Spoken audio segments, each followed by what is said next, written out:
신명기 1장 5절에서 8절까지 교독해서 읽도록 하겠습니다. 제가 먼저 읽습니다. 모세가 요단 저쪽 모압 땅에서 이 율법을 설명하기 시작하였더라. 일러스되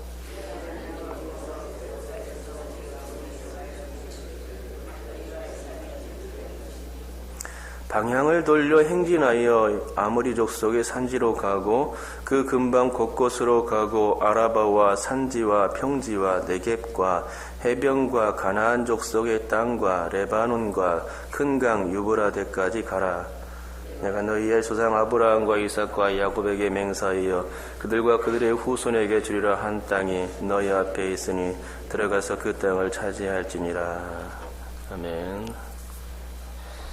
오늘 읽은 5절부터 8절까지는 모세가 누구를 대상으로 설교하고 있는지 참으로 헷갈리게 만드는 구절들입니다. 분명 5절 전의 말씀들 1절부터 4절까지는 어제 살펴본 것처럼 출애굽 2세대들을 대상으로 해서 모세가 설교하고 있다는 것을 살펴보았는데요. 곧 모세는 출애굽 2세들을 대상하여 설교하면서 10하룻길과 40년을 대비해서 설교했던 것을 어제 살펴보았습니다. 10하룻길이 40년으로 늘어나게 된 것은 다 출애굽 1세들이 하나님 말씀 앞에서 불순종했기 때문입니다. 불순종의 결과가 가나안 정복에 대한 실패뿐만 아니라 광야에서의 40년의 방향과 1세대들의 하나 같은 죽음이었던 것입니다. 그러기에 모세는 자신의 설교 대상인 출애굽 2세들을 출애굽 1세대와 같이 똑같은 전철을 밟게 할 수는 없는 문제였습니다. 그래서 이제 신명기 설교를 하게 된 것인데요. 그래서 모세는 이 시간의 극명한 차이를 통해서 교훈을 주었다는 것이고 출애굽 2세들이 하나님의 명령이 떨어졌을 때에 1세대와는 다르게 곧바로 순종하기를 바라는 마음에서 이 설교를 시작하게 된 것입니다. 그러면 5절부터 8절까지는 모세가 누구를 대상으로 설교하고 있는지 궁금해집니다. 일단 5절은 모세가 하나님의 율법을 설명하기 시작했다라는 그런 해설적 내용이고, 이 해설에서 우리가 알 수 있는 것은 모세가 지금 설교하고 있는 장소입니다. 어디라고 나옵니까? 요단 저쪽 모압 땅이라고 말합니다. 그러니까 설교 장소가 모압 땅이라는 것은 아직 가나안을 가지 못했다, 가나안 땅을 정복하지 못한 시점이다라는 것을 알 수 있는 것이죠. 그리고 모압 땅에서 가나안으로 진격하라는 하나님의 명령만 기다리고 있는 상태임을 알 수 있습니다. 그러니까 5절에서는 모세의 설교 대상이 출애굽 2세들임을 분명히 알 수 있습니다. 바로 눈앞에 놓여있는 저 요단 너머의 가나안 땅을 출애굽 2세들과 함께 바라보면서 우리 저 땅을 정복해야 된다라는 생각 가지고 그 땅을 바라보면서 정말 부푼 마음으로 그들 2세들을 향하여서 하나님의 말씀을 가르치고 있는 것이다 라는 것을 5절을 통해서 알 수 있습니다. 그러면 6절부터 8절까지는 어떨까요? 우리 다 같이 6절부터 7절까지만 한번 읽어보겠습니다. 읽겠습니다. 시작. 우리 하나님 여호와께서 호렙산에서 우리에게 말씀하여 이르시기를 너희가 이 산에 거주한 지 오래니 방향을 돌려 행진하여 아모리 족속의 산지로 가고 그 근방 곳곳으로 가고 아라바와 산지와 평지와 네겝과 해변과 가나안 족속의 땅과 레바논과 큰 강 유브라데까지 가라.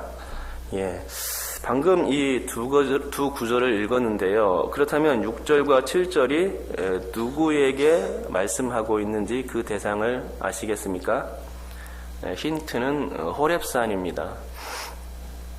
호렙산은 시내산이죠. 시내산인데 출애굽하여서 시내산에 3개월 만에 도착했습니다. 그리고 거기서 출애굽 1년이 되는 시점까지 있었습니다. 십계명도 받기도 했고요. 성막도 지었습니다. 그런 기간이 출애굽 후에 딱 1년 과정이 걸렸는데 시내산에만 거의 9달 정도 있었던 겁니다. 그리고 하나님의 명령에 의해서 출애굽을 1년 되는 시점에서 가나안 초입의 가데스 바네아까지 10하룻길을 가게 된 거였습니다. 그러니까 이 말씀, 그 6절과 7절 말씀을 액면 그대로 본다면 이 말씀들은 출애굽 2세들이 아니라 누구에게 말씀하는 겁니까? 바로 출애굽 1세들에게 지금 말씀하고 있는 내용이 되는 것입니다. 그러니까 지금 모세는 과거를 추억하면서 얘기를 꺼내고 있는 것입니다. 그러기에 그 대상은 호렙산에 있었던 사람들에게 얘기하는 것이기 때문에 당연히 출애굽 1세대들을 향하여서 설교하고 있는 것이죠. 모세는 과거를 추억하고 있다는 얘기입니다. 출애굽 1세들에게 했던 이야기를 지금 출애굽 2세들을 향하여서 전해주고 있는 것입니다. 이 산에 거주한 지 오래니라고 하나님께서 말씀하셨고, 그리고 이 호렙산을 떠나라, 방향을 돌려서 가라, 가나안 땅을 정복해라 라는 뜻이겠죠. 그래서 가데스 바네아까지, 가나안 땅 초입 땅까지 가게 하셨던 것입니다. 그 기간이 10하룻길이었던 것입니다. 이제 떠나야 한다고 하나님께서 이 산에 거주한 지 오래니 가라라고 과거에 말씀하셨던 것입니다. 누구에게 말씀하셨다고요? 출애굽 1세들에게 말씀하셨습니다. 그러니 특별히 우리가 6절 말씀을 또 눈여겨볼 것은 여호와라는 단어입니다. 우리말 성경에서는 우리말의 흐름상 우리라는 말이 먼저 나왔습니다. 이렇게 나왔지만 히브리 어순에서는 여호와라는 이 말이 맨 먼저 나옵니다. 여러분, 호렙산에 머물러 있다가 출발할 때에 누가 맨 먼저 앞장을 서서 출발했는지 아십니까? 이스라엘은 광야에서 행군할 때 무엇이 맨 앞에 있었죠? 하나님의 법궤죠. 그러면은 결국은 하나님의 법궤가 행군의 대열에 맨 앞장 섰다는 것은 하나님이 맨 앞에 섰다는 것입니다. 여호와 하나님께서 맨 앞에 섰음을 우리는 알 수 있는 것입니다. 그것이 하나님의 법궤가 증거해 주는 것이죠. 여호와 하나님이 자정하시는 하나님의 법궤가 맨 앞에 앞장섰고 그 뒤에 행군 대열이 쭉 이어진 것입니다. 6절 말씀은 바로 그걸 알려주는 것입니다. 여호와라는 말은 언약의 하나님을 가리킬 때 사용하는 말인데, 언약의 하나님께서 당신의 약속을 이행하시기 위해서 호렙산을 떠나서 가나안을 향해 가시는데 뒷공문이 따라서 가시는 것이 아니라 맨 먼저 앞장서 가셨음을 보여주는 것입니다. 가라 해놓고는 너희들 먼저 가 이렇게 얘기하지 아니하고 먼저 손수 앞장서 가시면서 모든 위험들을 헤쳐주신 것입니다. 그렇습니다. 우리는 이 6절 말씀을 통해서 여호와 하나님이 어떤 분이신지를 조금이나마 이해할 수가 있습니다. 여호와 하나님은 앞장서 가시는 분이시라는 사실이지요. 예나 지금이나 전장에서 용맹한 장수는 앞장서 나가는 게 특징입니다. 삼국지를 보아서도 알겠지만 삼국지 많이 보셨지 않습니까? 삼국지 보시면은 요비, 관우, 장비 뭐 이런 사람들이, 장수들이 자신의 목숨을 초계같이 여기면서 맨 앞장서 나가지 않습니까? 말을 타고 쫙 달려나갑니다. 그러면은 군사들이 쫙 따르죠. 이게 이제 그렇게 진격해 나가면, 그러니까 뒤에 따르는 병사들은 용기 백배에서 그 자신의 장군을 따르게 되는 것입니다. 하지만 장수가 겁이 많아서 목숨을 살인다면 어떻게 되겠습니까? 과연 누가 자신의 목숨을 바쳐가면서 전장에 나가 싸우려 들겠습니까? 전장에서는 사기 충천한 것이 승전을 거둘 주요한 원인 중에 하나가 아닙니까? 지금도 이스라엘의 장교들은 전장 상황이 되면 맨 앞에 나가서 싸우고, 그렇게 하니 장교들이 많이 죽는다는 얘기를 들은 적이 있습니다. 아마도 이스라엘이 아락과의 전쟁에서 승리하는 것은 이런 장교들의 용기가 큰 힘이 되어주고 있는 것입니다. 맞습니다. 6절 말씀에서 우리가 알 수 있는 것은 여호와 하나님이 전쟁의 하나님이라는 것이고 또 그래서 그 전쟁의 하나님이 우리를 위해서 이스라엘을 위해서 친히 앞장서 나가심으로써 모든 것을 다 준비했음을 알 수 있는 것이죠. 하나님은 이스라엘 백성들에게 너네는 먼저 가라. 나보다 앞장서 나가라고 이렇게 명령적으로 하고는 뒷공문에서 상황을 재가면서 졸래졸래 따라가지 않았습니다. 언약에 신실하신 하나님은 그 언약을 반드시 이행하기 위해서 이스라엘 백성들 앞에서 법궤와 함께 앞장서 나아갔던 것을 볼 수 있는 것입니다. 이렇게 앞장서시는 여호와 하나님은 6절의 어순과 결코 다르지 않다는 것이죠.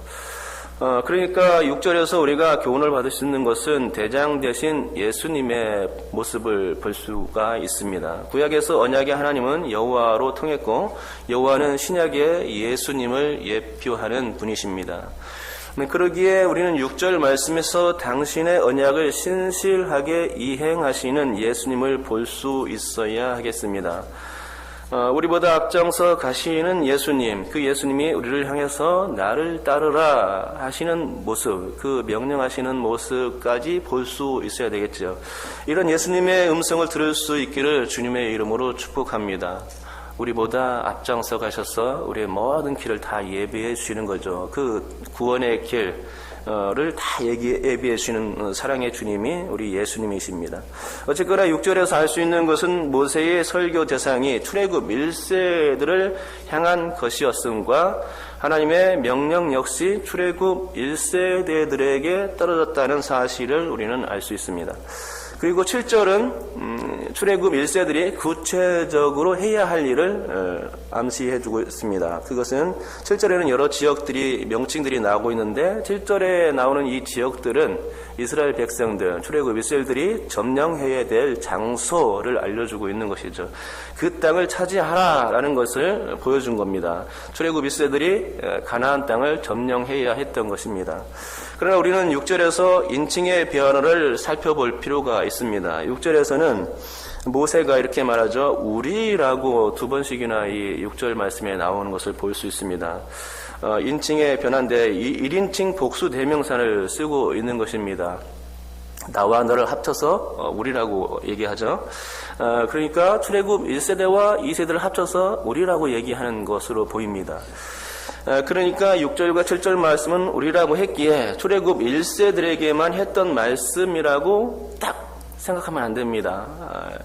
모세는 과거에는 출애굽 1세들을 향해서 분명 명령했지만 지금 그 설교를 듣는 대상은 누굽니까? 출애굽 2세들이라는 얘기죠. 이 설교는 출애굽 2세들을 향해서 내놓는 설교입니다.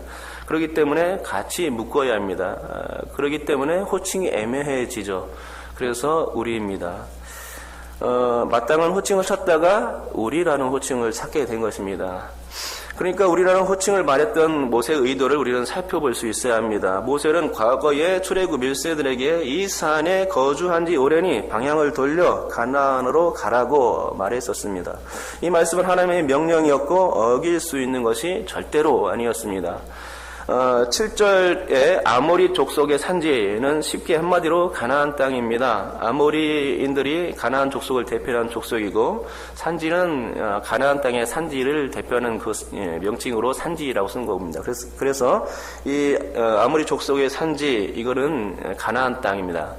가나안 땅, 그 가나안 땅은 남쪽으로는 아라바와 네겝이라는 그런 광야가 펼쳐져 있고요. 또 가나안 땅 안에는 가장 높은 산지 800에서 900m 되는 예루살렘의 900m 정도에 위치해 있죠.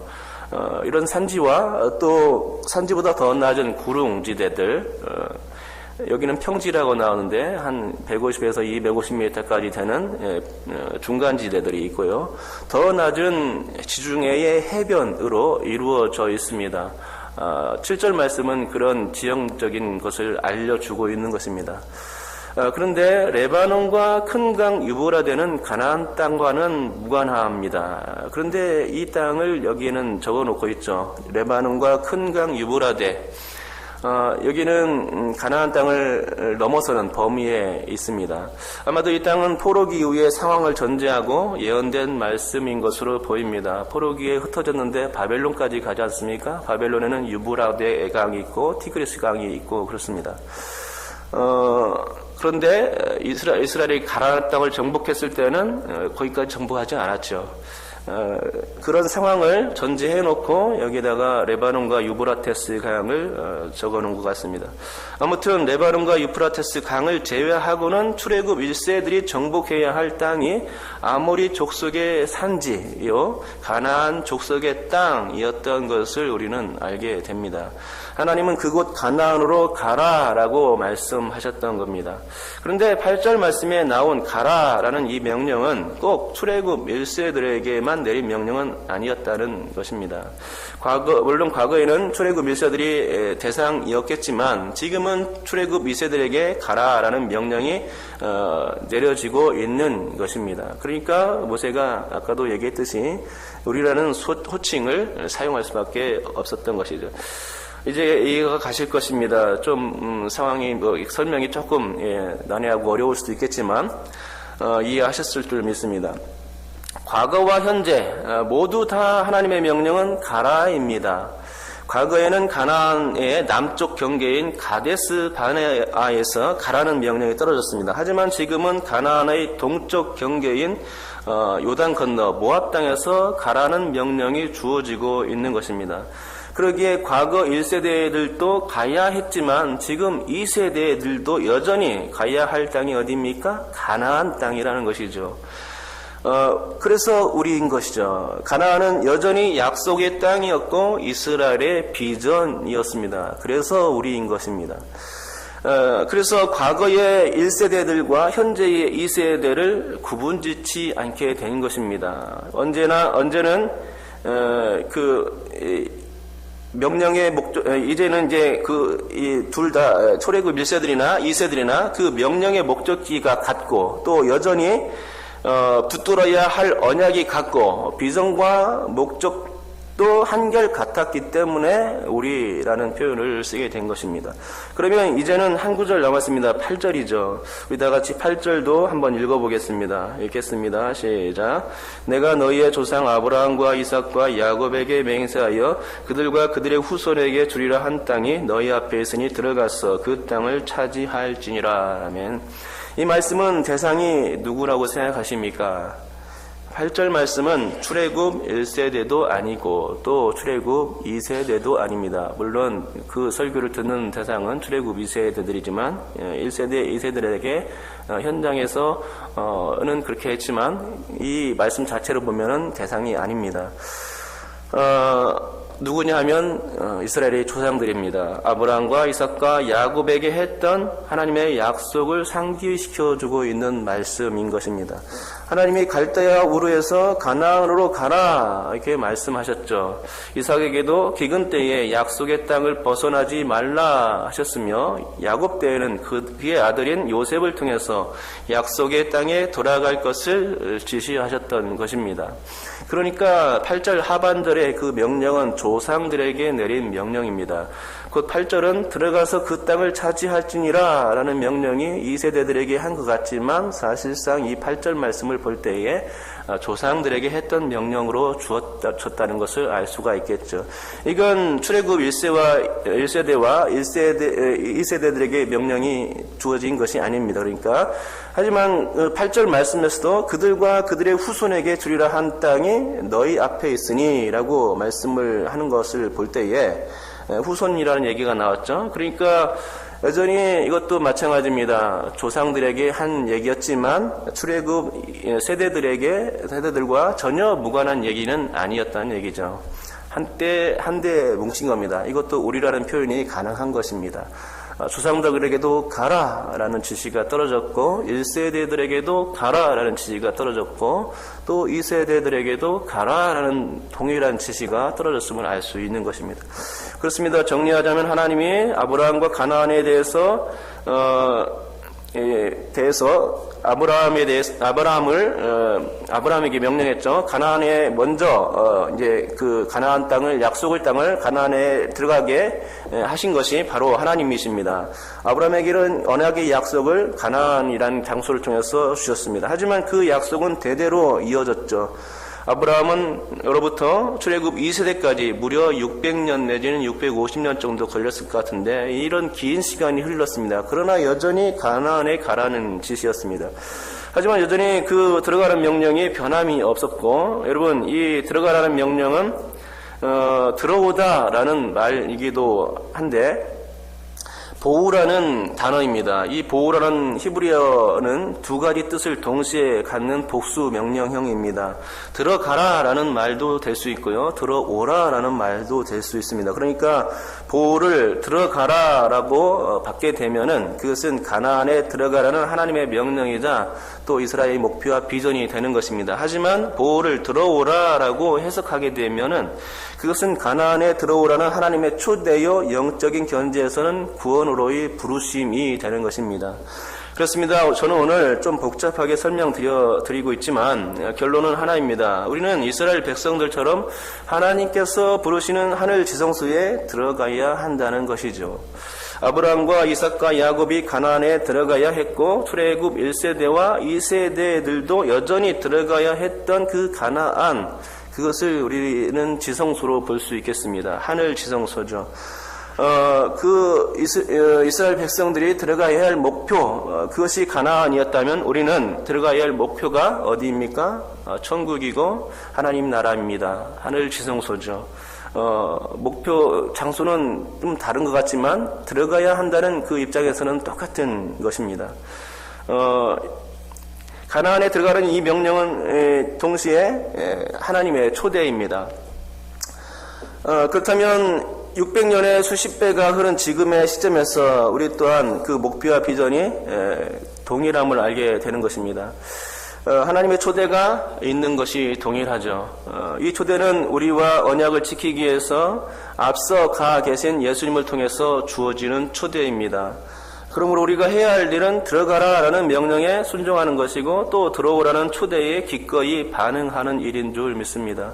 그러니까 우리는 이 땅을 살아갈 때 율법에 매여 너무 빡빡하게 살아갈 필요가 없습니다. 오히려 하나님의 초대가 있음을 기억하면서 살아간다면 율법의 멍에뜸은 금방 잊힐 것이고 또 기쁨으로 순종할 수 있는 이유가 될 줄 믿습니다.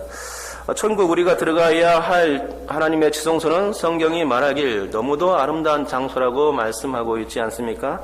더구나 그곳은 이 땅에서의 고통과 슬픔과 아픔과 눈물이 전혀 없는 곳입니다. 아주 인간이 살아가기에 행복한 장소이고 또 그 행복이 영원하도록 지속되는 신세계의 장소입니다. 우리는 그 세상에 가게 될 것입니다. 짧은 생에 충실하게 이 땅에서 주님을 섬기게 되면 그 이후에는 아주 영원하고 완벽한 세상이 우리를 맞게 될 것입니다. 하나님이 우리를 기다리시는 것이죠. 그러니 하나님의 초대가 얼마나 기대됩니까? 저 하늘 지성소는 특히 우리보다 앞서가신 예수님이 계신 곳 아닙니까? 예수님은 부활의 첫 열매가 되시고 그래서 우리를 생명으로 영원한 안식의 세계로 이끌어 주실 것입니다. 주님께서 부활하신 것처럼 우리의 육체도 언젠가는 부활할 것입니다. 이것이 주님께서 앞서가신 이유입니다.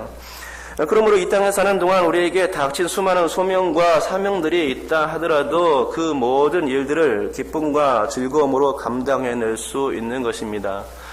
왜냐하면 하나님의 초대가 있다는 것이죠.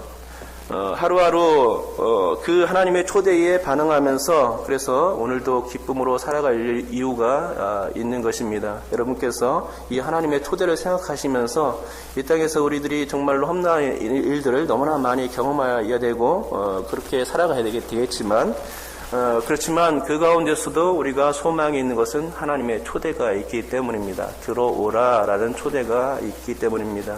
여러분께서 오늘 하루도 이 하나님의 초대를 생각하면서 반응하면서 내가 천국을 침노하는 자가 되겠습니다. 오늘도 열심히 하나님을 바라보면서 예수님만 바라보면서 나를 사랑하시고 내 앞길을 예비하시는 주님만을 바라보면서 열심으로 힘있게 살아가겠습니다 라고 다짐할 수 있으면 좋겠습니다.